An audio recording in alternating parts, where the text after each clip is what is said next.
programang ito ay rated SPG. Striktong patnubay at gabay ng magulang ang kailangan. Maaaring may masiselang tema, lengguwahe, karahasan, sexual, horror o droga na hindi angkop sa mga bata.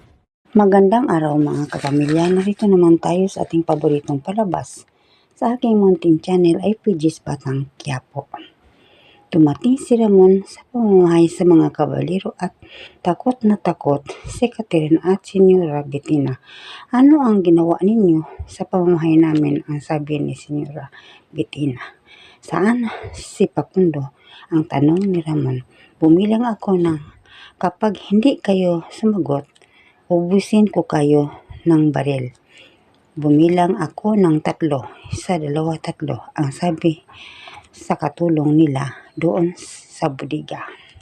Ang sabi ni Senyor Facundo sa kanyang mga tauhan, bilisan natin, ano na ang nangyari sa pamilya ko.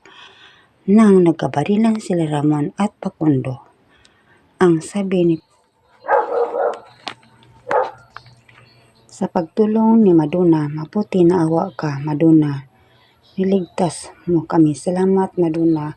Nawa ka sa akin. Akala ko hindi mo kami ligtasin. Tanggol, niligtas mo ako. Kaya nga, niligtas ko kayo. Magdali kayo. Baka maabutan tayo sa mga tauhan ni Senyor Facundo.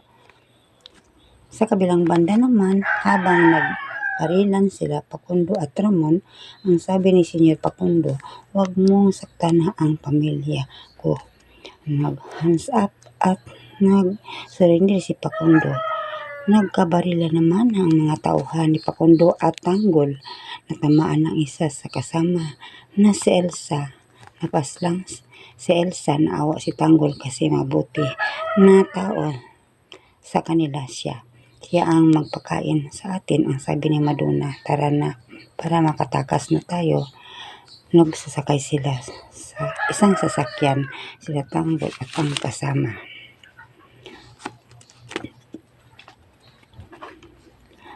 Tayo sa